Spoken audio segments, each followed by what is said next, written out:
Hello everyone, and welcome back to Duwogaming. I am Dumey / Demericus / your little eldritch cat DM. Here we are during our little extended break, and we are with the second part of the Arcane Imbalance with Okami. We are going to start this off. We're waiting for one person, so we're going to kind of take our time. Oh, check out our TikTok. We've got 2 videos up there right now, plus our introduction video. If you ever wondered what mine or Okami's DM setup looks like behind the screen and behind the voices, that'll give you a good idea. And, give us a follow there, drop us some love, make some comments, and share it around, and maybe we'll get this thing off the ground a little further than it already is. So, without further ado, I think I've stalled enough. Let's toss it over to Okami for the second part of the Arcane Imbalance. When last we had left off, our intrepid band had come to the town, the ancient shrines, had met with the captain of the guard, met a peculiar barkeep who had given them some interesting information about one of the gods they're seeking, and they had proceeded to head out of town and go investigate said location of said shrine. At which point, our dynamic duo of Una and Mab, and Doc, and a little bit jazzy, but slightly less jazzy, just because, every group has to have a skeptic. I take offense. Am I wrong? Do you take offense, Mr.? I don't know. Wait, what accent are you using this hour? I'm just saying, Jazzy resembles that remark. But yes, all of our 75% of our intrepid group had an encounter with one of the gods, spoken to, communed with, to attempt to learn more about what was happening. Vemry had spoken to Una, who had asked to have their memories restored and to know the location of the god. Vemry didn't have enough power to answer both questions, and so gave Una a choice. They opted to learn the location and have now discovered the god is housed far, far to the north, deep underground. Mab opted also to attempt to commune with the god, to try to have their other question answered, and Vemry revealed they would be able to restore half of each twin's memories, or all of the memories to one of the twins. Mab, in a selfless decision, opted to have the god reveal to Una all of their memories. The god has since warned Mab that Una will suffer headaches, which I don't believe Una was informed about. Oopsie doodles. Una doesn't know she's even getting her memories back yet. No, not a clue.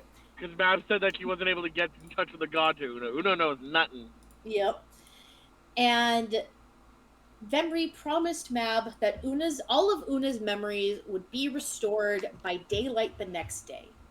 Heading back to town, deep in thought about what had happened, our group returned to find the town a little more active, as it is a little bit later in the day. There are more people running around.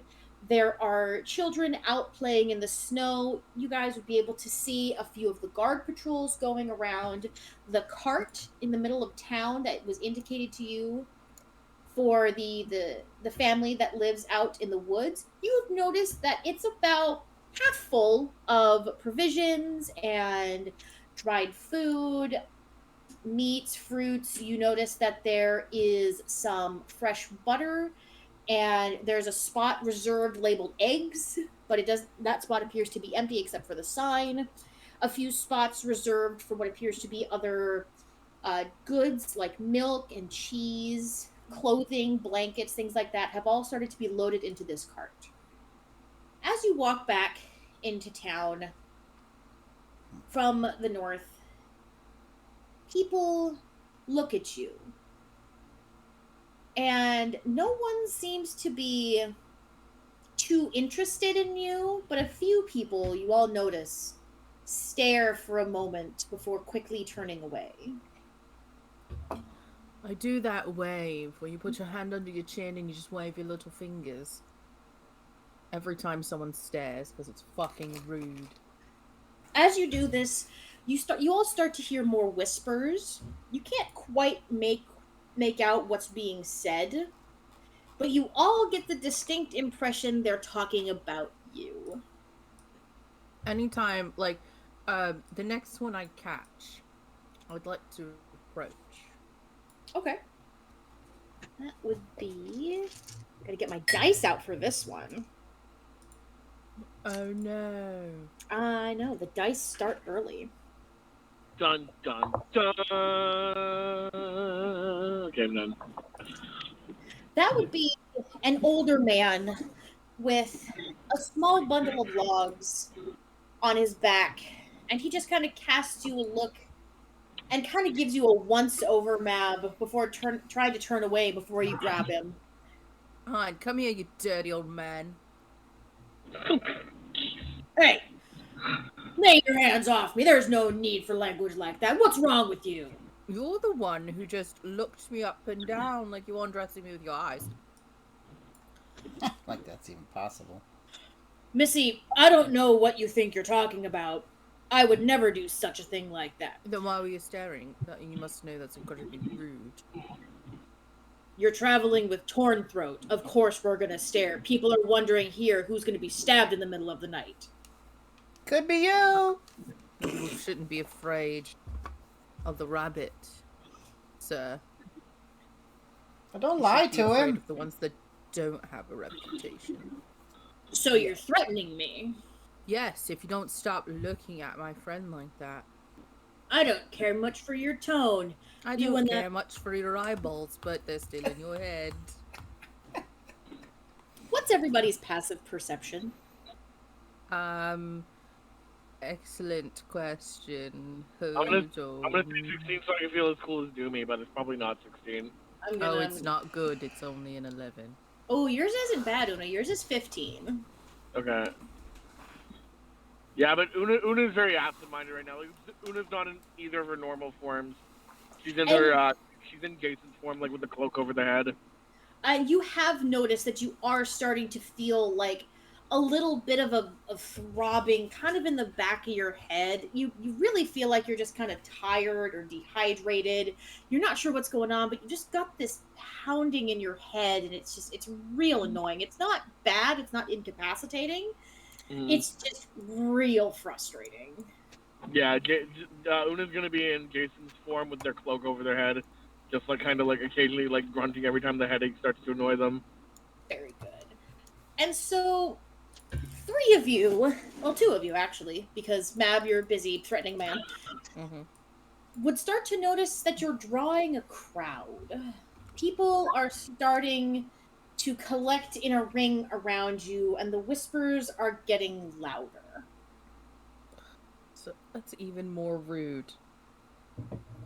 Says the person threatening someone in the middle of the town square. He assaulted me with his eyes. Jazzy would kind of like back up against Doc. Yeah. And she'd take the little red mask from her belt and just kind of cover her face with it. I'm not so sure this is really the best thing to be doing out here. Reputation or not. Today. Is that the one we're landing on? For now. I love it. You, sir, are lucky that you're still standing. For now. He glares at you before jerking his hand out of your grip and pushing his way through the crowd as the whispering gets louder and louder and louder. I turn around to the crowd. They are openly staring and whispering. It looks like it's time. The time of day you all been waiting for because you were already gathered here, which really makes it easy for me.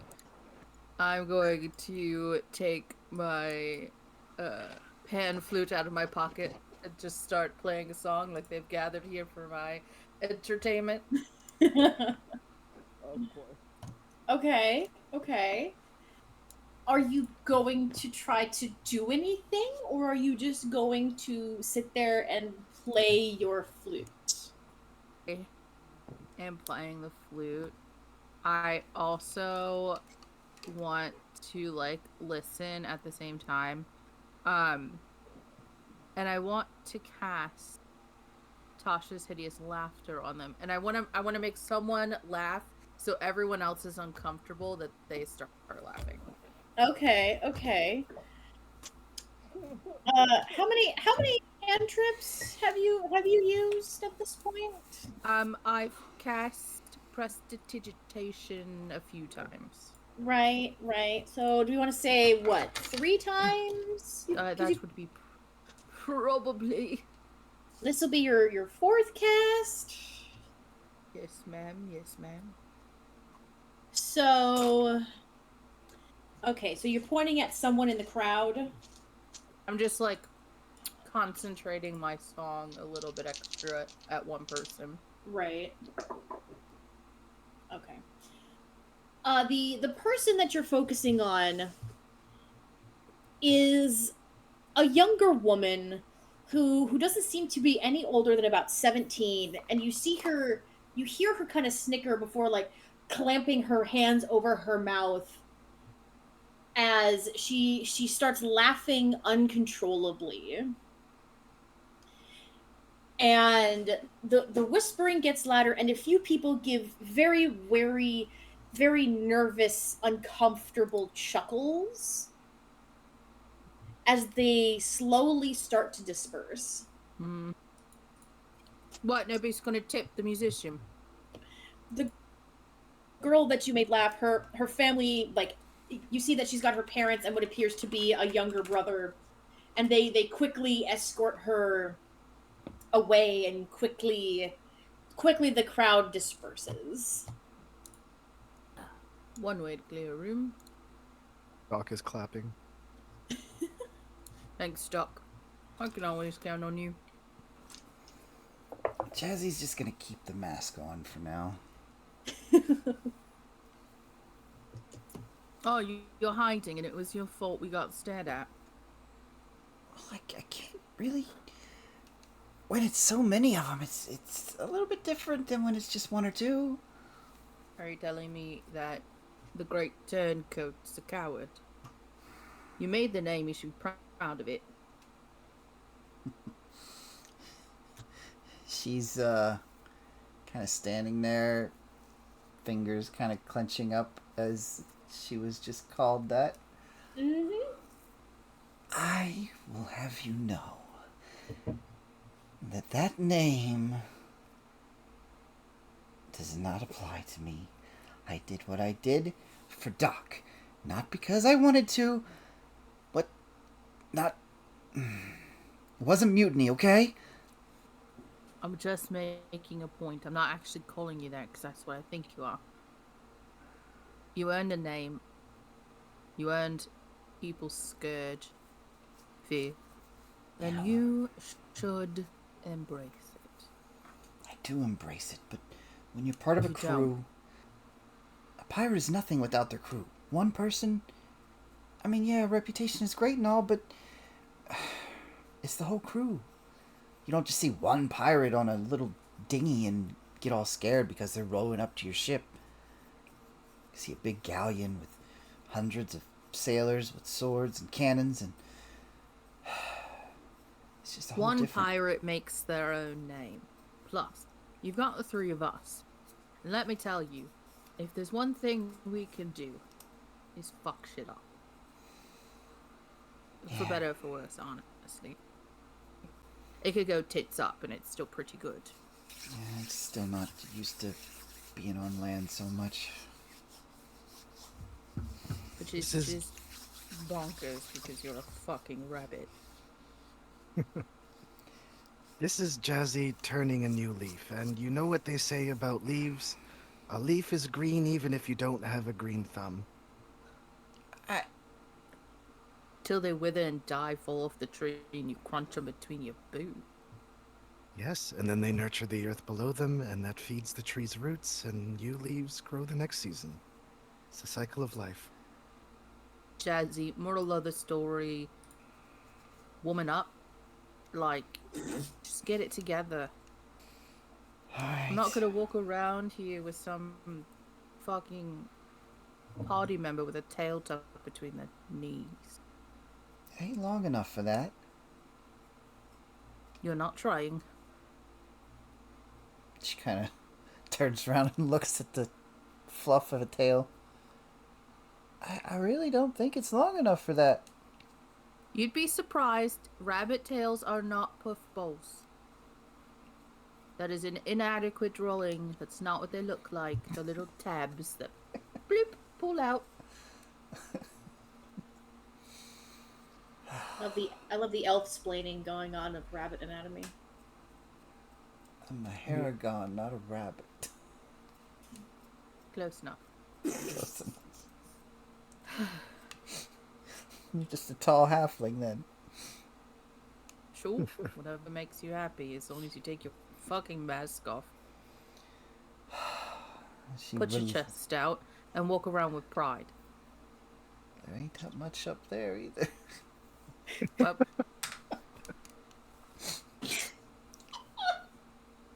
you can relocate some of the fluff that sheds. She reluctantly takes the mask off and hangs it back on her hip. Alright, where are we going? What were we doing? Walk around Killing with your pride. god. You're walking around with pride is what you're doing, Jazzy. Get your shit together. Alright, I don't I'm good. remember. What were we doing? We literally just came back in the city. Lost. I ain't But the why smart were one. why'd we come here? I took notes. Hold on. That's right, bitches. I took notes. I mean, player knows why we're here. Character does not. Oh, me? Neither. Nobody knows why we're here.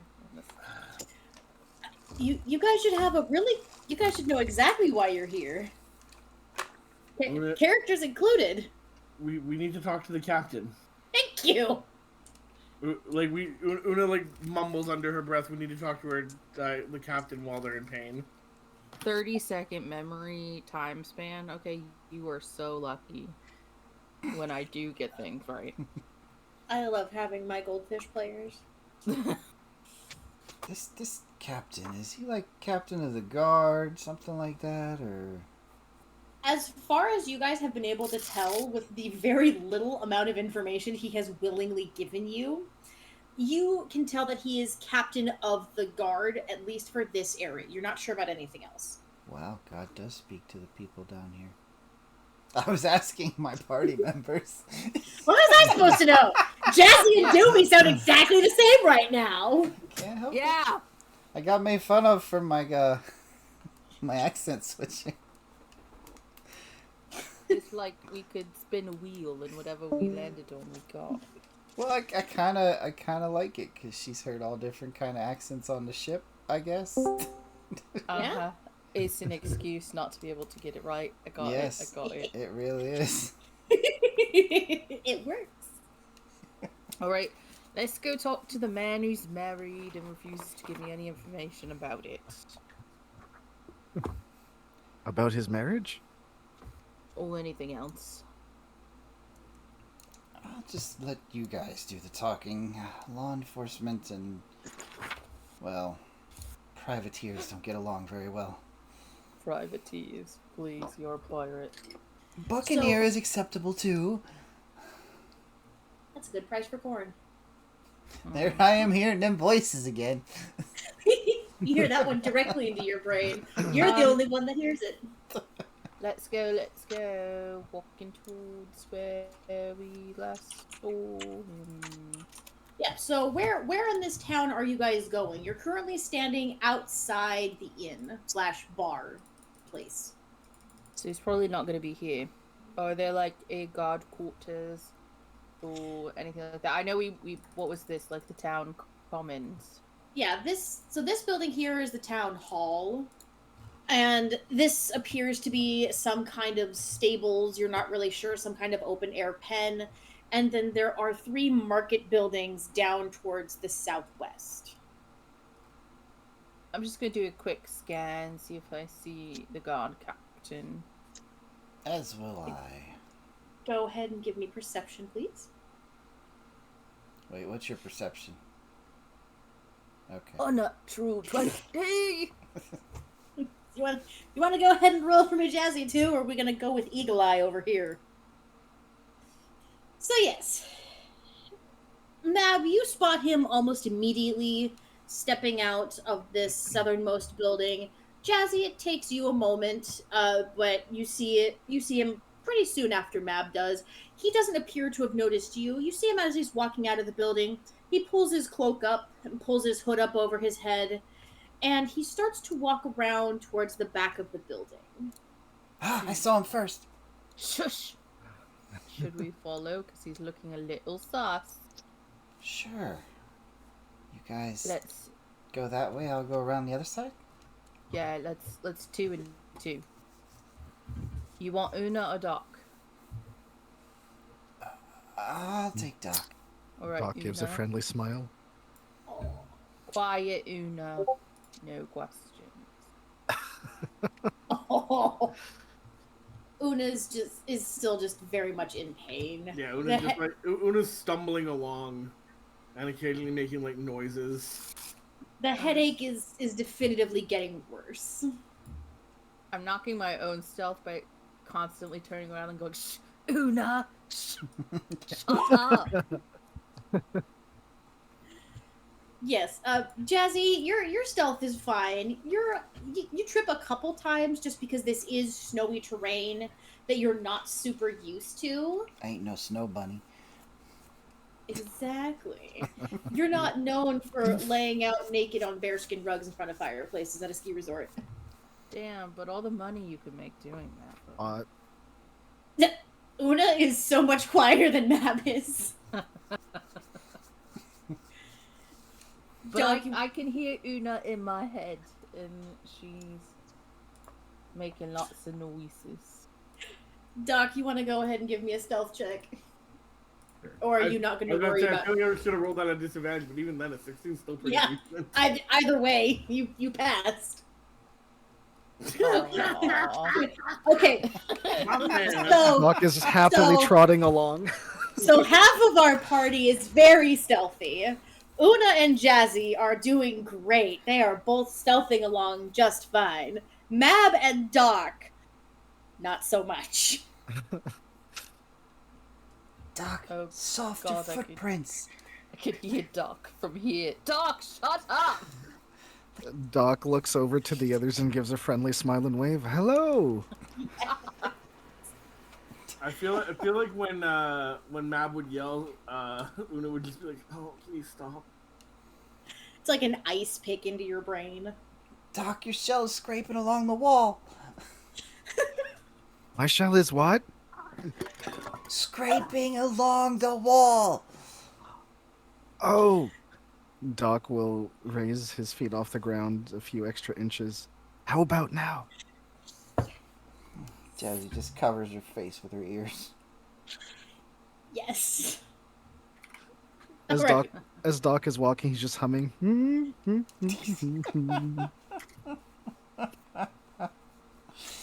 Oh, this is wonderful. So, as you get to the back side of this building, you notice that the guard captain is not there. But instead you see 3 guards standing there aiming crossbows at you. Wait, which set of us?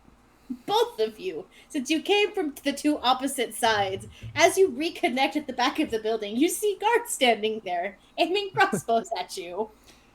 So yeah, Jazzy's gonna kind of do the thing where she leans up against the wall and kind of rolls to the other side, sees the guards. Private party? Now, there's no need for weapons. What? We can't just go for a walk. As you're standing there, these guards aren't saying anything, but they all kind of share a look. And very slowly, two of them put their crossbows down, but one of them still has it pointed in your direction. It's not specifically at anyone, but they're in your direction. How far away?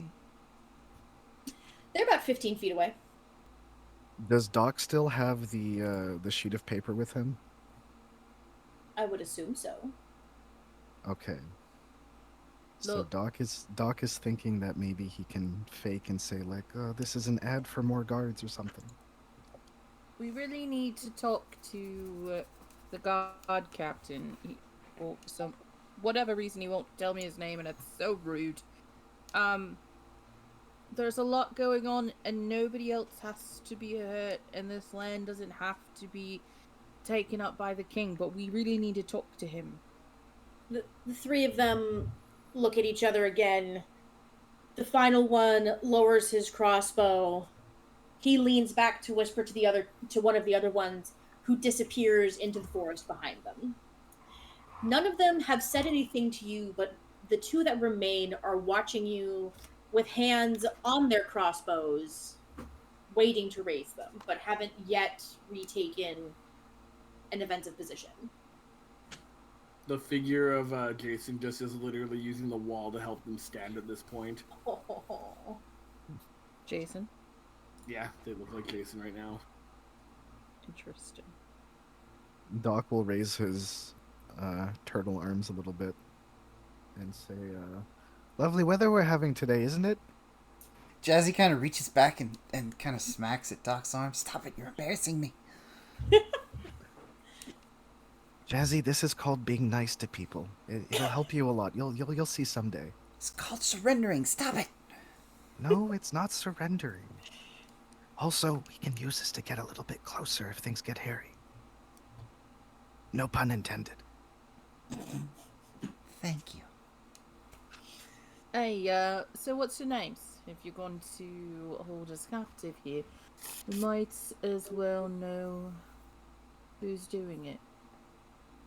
One of them opens his mouth to speak, the one standing behind the other one. The one in front quickly reaches back and cuffs him on the back of the head, and you just hear growled out, "We don't talk without the captain here." Well, you just did. Crossbow comes up and slowly goes back down. Listen, we can respect that, you work for somebody and you want to make sure that they're the ones in charge and, they don't want you to handle their business because, they're the ones who call the shots. We understand. No harm done.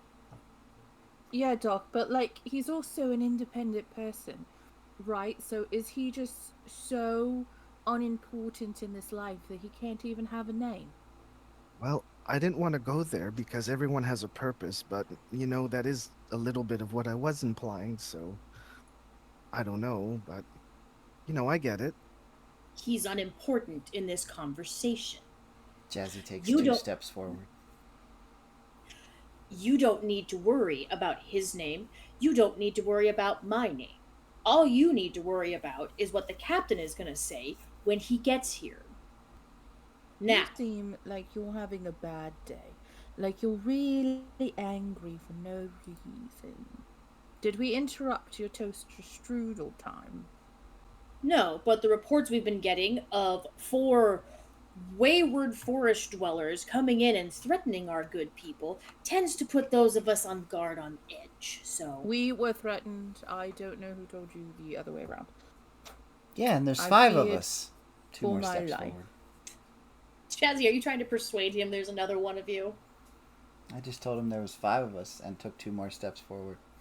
Right. Are you trying to make him believe that there's actually 5 of you because there was reports of 4? I mean, I could do either one. You choose, persuasion or deception. Go ahead and give me deception. Noise. Yeah, I'm not even gonna bother. Damn. Damn. So Yeah. you notice That's when I Jazzy. do my best Jessica Rabbit impression. Oh. I thought you didn't have anything. It's all fluff. It's all for show. So you notice the one behind the one in front looks really, really nervous and really worried. And he kind of like tugs on the other one's tunic and he's like, there's a fifth one. There's a fifth. We don't know what the fifth one is. There are reports of 4. What are we doing? Oh, it's a shame. You didn't get your intel from reliable sources. So anything they could have told you could be wrong. Yeah, and she could be right there! And she points, like, back behind the two of them. The one behind looks, and the one in front kind of like half turns before looking back to you. The one that half turns, Jazzy's gonna rush forward and attempt to disarm him. Okay. Go ahead and give me an athletics check. And go ahead and take a +2 because he is distracted, even for a moment. Could I use acrobatics instead? And then as you're running forward and like when you get to him and catch him off guard, Mab's gonna see what happens. And you weren't supposed to roll yet because I was going to say get some fluffer nutter and then give you a bardic inspiration. Well, you can still give it because I just can't know if I succeeded or not yet. Yeah. So You have a d6 to add now if you so choose. Okay, there we go. okay. So Jazzy, explain to me how you want to use acrobatics. She's gonna rush forward, kind of do like a baseball slide, and get one foot between his ankles. And with her hand, she's gonna reach up and grab the crossbow, pulling it down as she keeps him from turning or stepping because her leg is in between his feet. Mm-hmm. Okay. Yeah, with a 19 total. So yeah, you're able to do that because he's distracted for a moment, and as he turns back and he sees you dip down as you're charging, he's off balance trying to push himself backwards. So you're able to get your feet in between his, grab his crossbow and disarm him relatively simply before then- the other Go ahead, Yep. sorry. Oh, I was going to say before the other one turns back and nearly pees himself. As she Because is holding the crossbow, she's just going to kind of lay back in the snow and just point the crossbow up at him. Because it is loaded still. yes, it is still loaded. Can I get Okay. those names now?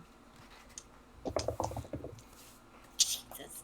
So the cowardly one, just about tripping over himself to get his words out, says that his name is Jared.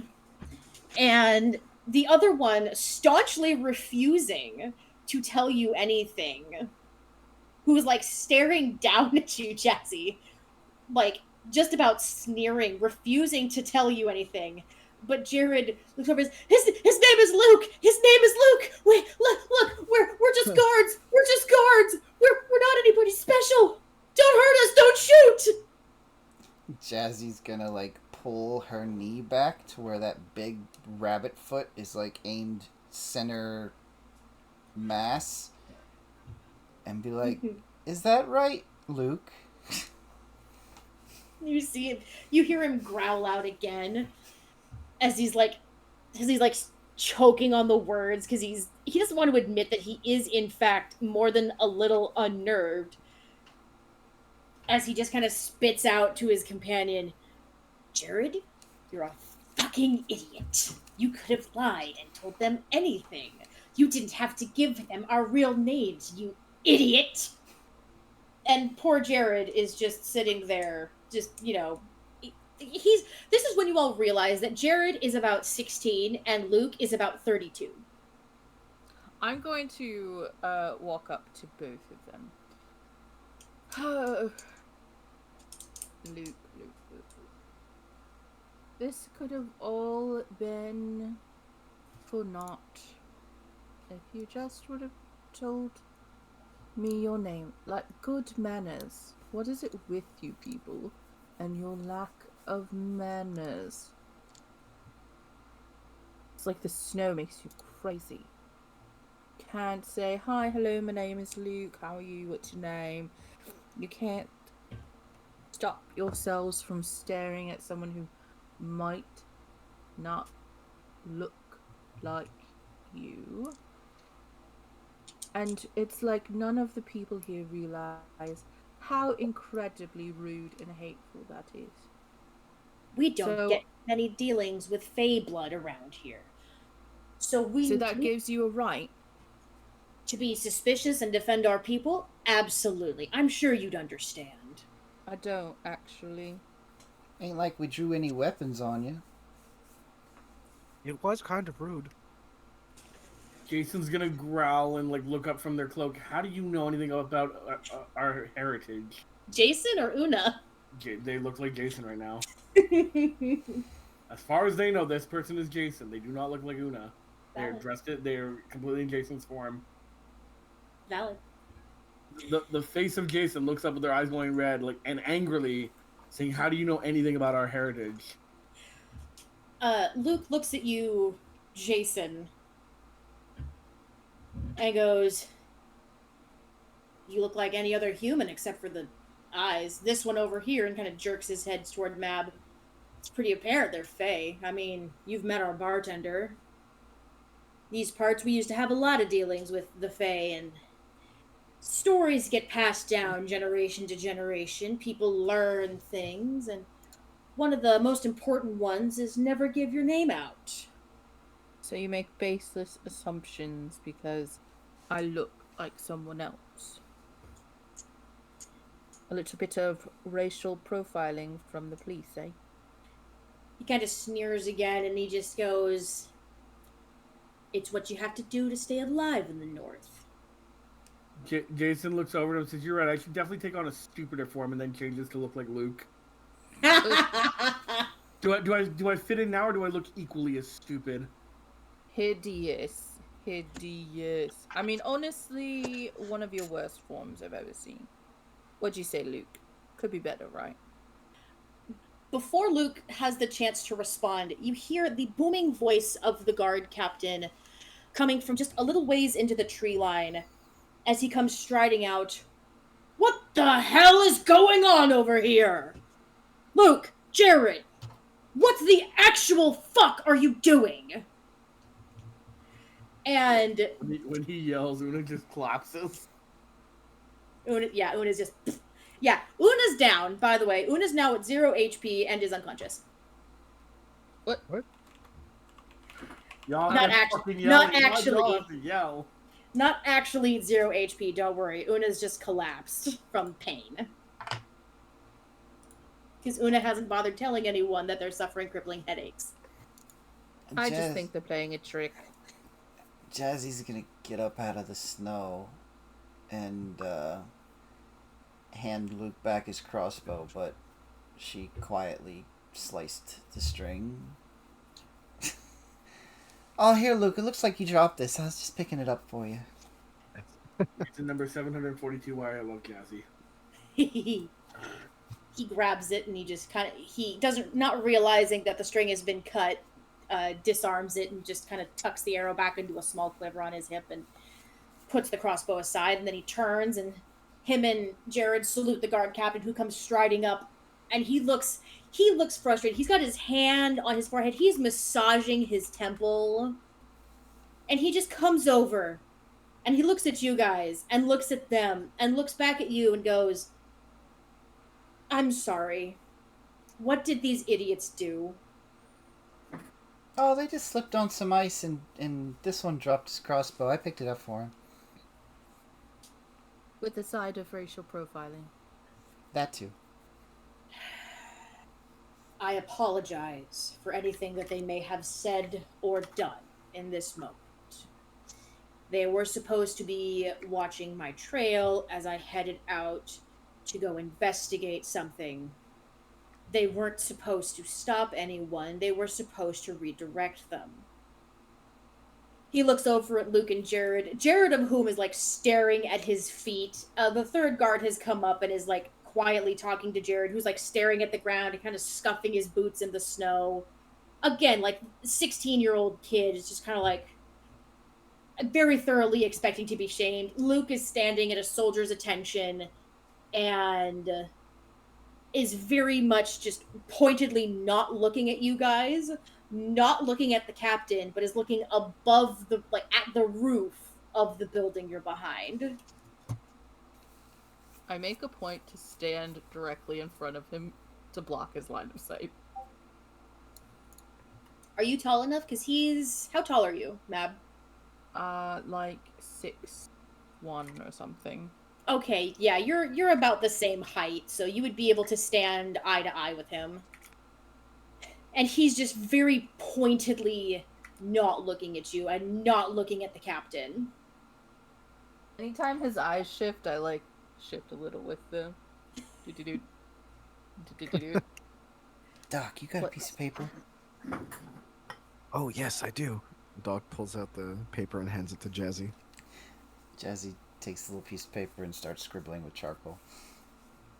Sorry, continue. Would someone like to explain to me why this is happening? First off, why are the four of you back here? Second off, why is one of you on the ground? Third, why did these two idiots feel the need to stop you? And fourth, I think I need something very strong to drink. Then I suppose we can answer all four questions at the tavern, yes? We can go to the tavern, or if you like, we can go back to my office at City Hall. It will probably be quiet this time of day. Ooh, a private appointment with the captain. Lead the way. Una, come on, get up. Or they just kind of rise a little on the ground before struggling to get up. Una, Like, did really you not trying to sleep get last night? You went to bed so early. I think it has something to do with whatever I spoke to the gods about in the visions. Ever since then, the pain's been unbearable. Maybe Is there they anything didn't I can like do to help? talking to you, Una. Does that have any like visual effect? Like, does that have any effect on them, like in terms of the pain when I have the flashes? No, but you're having the flashes as you're seeing these visions, and as you're Okay. talking about the god and the castle. That's kind of what what's kind of popping into your head. Gotcha. Okay. So like, yeah, Una's gonna like she's gonna like wince and just like and just groan a bunch because she's now like seeing like visions in her head. I'm seeing things I've never seen before. The back of your eyelids. Go on without me. I'm gonna try to rest. In the snow? Absolutely not. That's ridiculous. No, obviously not at the inn. I'll have one of my soldiers escort them back to the inn. And he kind of snaps his fingers. Ewan, go! And his voice is, again, kind of has that same booming quality. He's not quite shouting at this point, but the very deep, authoritative tone down through his chest. Una, are you sure there's nothing I can do to help? Maybe try some of your healing magic after, but try to inform the captain of what I told you earlier. I don't know if these visions have anything to do with what they showed me. This doesn't look like any place I've ever seen before. Alright, Una, if you insist on being a layabout today, you guard. Make sure that the inn fluffs the pillows, that there's glorious heat in the fireplace, that someone has dusted the room and given us new towels. I will not stand for bad service, especially if Una is not feeling well. Doc gets very serious suddenly. And wolves. Make sure there are no wolves. Wolves! Oh, yeah, there have been so many howls. Una cannot possibly sleep through all the howls. Filthy creatures. The third guard, Ewan, just very, very seriously nodding. He's like, yes, of course. I'll make sure it's taken care of, and comes over and... Captain? And Una, I know you don't like it. Sorry, Una, cutting you off because obviously I need to talk through this right now.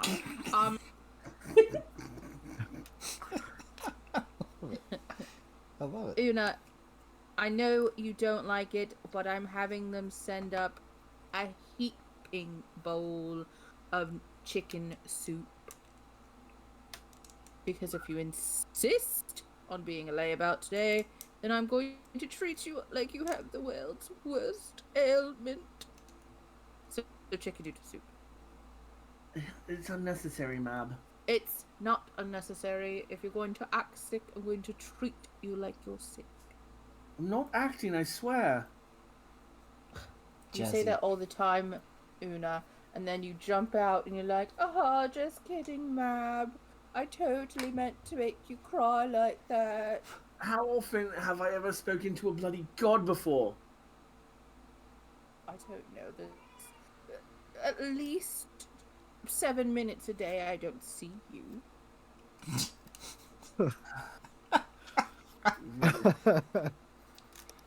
Rubbish. All right, so the guard captain just kind of is giving you guys a very blank look. Let's just head back to my office at town hall.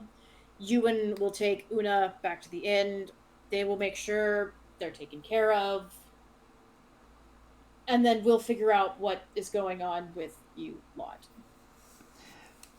As he says that, Jazzy's gonna kind of like take a couple slow steps over to Luke, fold up the little piece of paper she was scribbling on, and just kind of tuck it in the front of his armor piece. Give him a big smile, turn around and walk away. Oh no. It says, when my foot was in your crotch, I didn't feel a dick. Ouch.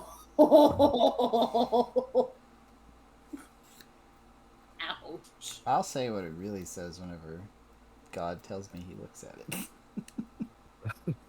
As you're walking away, do you look back as he pulls out? Negative.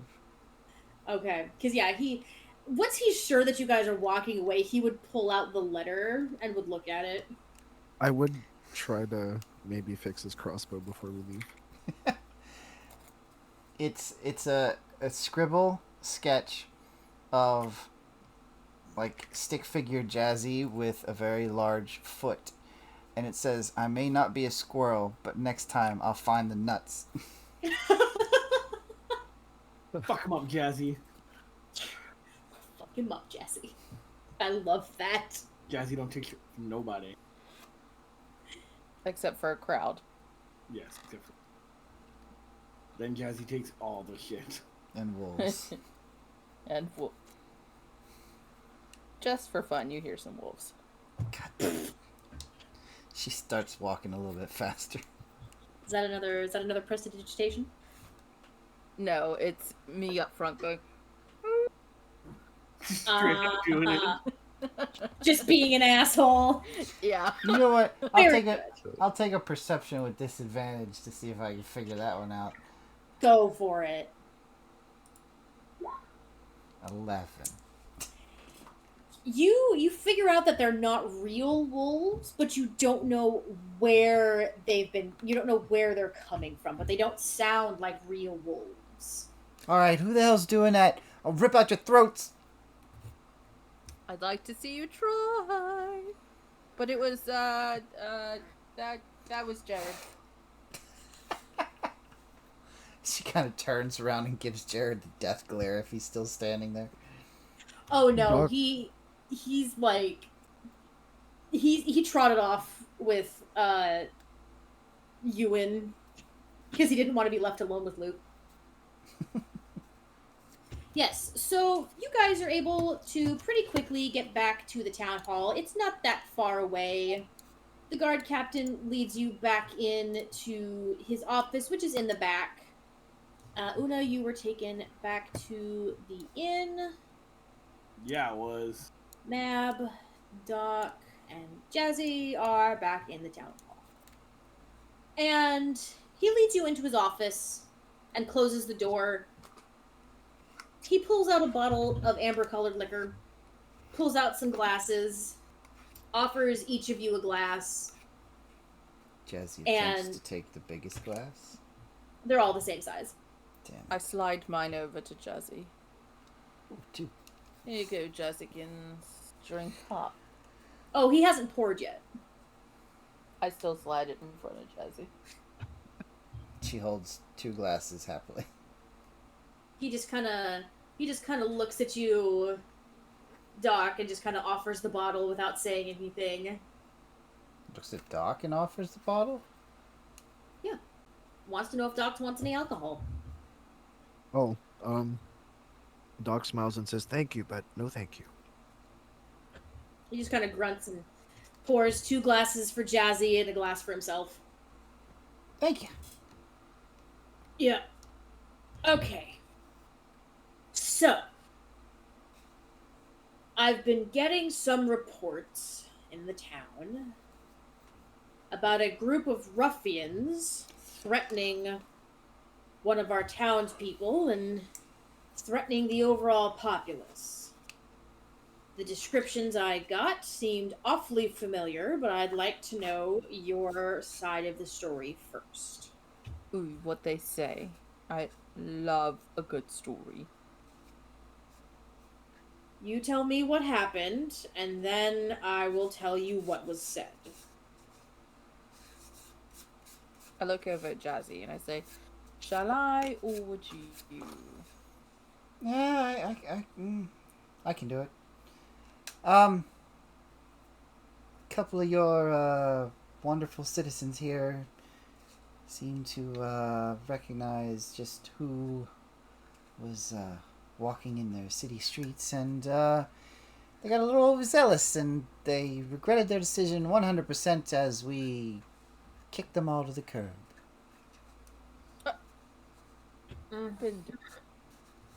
Look, Jazzy, that was... If that's you trying to be diplomatic, I think I need you to try harder next time. Diplomatic? We were walking in from our visit out in the sticks, and we were being assaulted. I mean, positively just bedraggled with all of these stairs. And then this man, this disgustingly creepy old man, just stares me from head to toe, and I was so uncomfortable. So I go up to him and I let him know that, sir, it's really rude to stare at people. And then he made a very vulgar comment towards my dearest friend Jazzy. Absolute doll that would never do anything to an innocent person. So I just simply let him know that if he wanted to hurt Jazzy, that I would be defending her, and he'd have to go through me. And then there was a ring of people around, and I was moderately terrified. And when I'm terrified, I just really rely on my sense of humor and performance to get me out of the situation. So I decided to pay the planned food. And everyone left, and no one got hurt. Sounds a lot better when she tells it.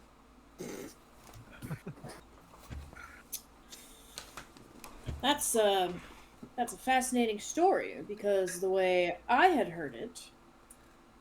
Not fascinating. Diplomatic. Accurate. What I heard from the no less than 2 dozen witnesses I had come to me regarding this heinous attack is one of our members, and I will fully admit people have been talking about you, but you are a unique group. We don't see very many new people around here. Someone looked at you, was grabbed, and was then threatened and was told, Mav, that you, and I was told that you didn't particularly like his eyes, and was giving the implication and threat that you were going to remove them and or kill him. I said nothing of the sort, and those must have been very keen ears because I was not speaking very loudly. So you admit you did say something to him? Yes, about how he was a rude, vulgar old man for staring. And he that insulted he my shouldn't be afraid ears. of Jazzy. I simply told him he shouldn't be afraid of Jazzy. Uh-huh. I can I assure take out you we my weren't the hand fan and I aggressors. start fanning. So you weren't the aggressors when someone was looking at you, but you felt the need. Okay, who died in his office? Not me. Wasn't me. It was Chris. Are you okay? I caught the glass. Don't worry. It was slippery. If you like, I can take one of them back if you're not able to hold your alcohol well. No, my glasses. Mine. So you're telling me that you're not the aggressors when someone has reported to me that they made no physical contact towards you, made no comment towards you, and instead you opted to take the fact that they were looking at you offensively and opted to resort to a physical altercation. When someone looks you up and down, sir, and you are presenting in a very feminine way, one can take that at any moment as a direct threat. So you're telling me that you felt threatened by a 64-year-old woodcutter while your three companions were around, and instead of reporting this to me or one of my guards, you opted to resort to physical violence. Maybe if one of your guards was on the street doing what they're supposed to be doing, none of this would happen. And she kind of covers her mouth when she says that. Maybe if you took a moment to look at it from my perspective as somebody who's coming into town because I was hired to do so, I can't help the way I look. And I'm not going to apologize for the way I look because I can't help it. And then a man who I do not know personally, whom may have or may not have capabilities beyond my own, decides to heinously look at me from the tip of my ears down to the tips of my toes and back up. How am I supposed to know that's not a direct threat? How am I supposed to know that I could turn a corner in this town and he wouldn't be standing on the other side and I wouldn't be chopped liver in your forest soon after? Because his eyes, they were not curious, sir. In case you were wondering, there was no curiosity. There was malice and hatred. And yes, probably a little bit of fear mixed in. But you skip over the fear when you're worried as a person that they may snatch you because you're different or because you're feminine. So I'm sorry if I overreacted in your eyes as a man, but that was not my intent. And I was simply making sure that this gentleman knew it was rude to look at someone that way and to misjudge them based off of a hearsay nickname rumor. Because the way he addressed my friend Jazzy here was inexplicably demeaning. For no reason. He had never set eyes on her before, never seen her.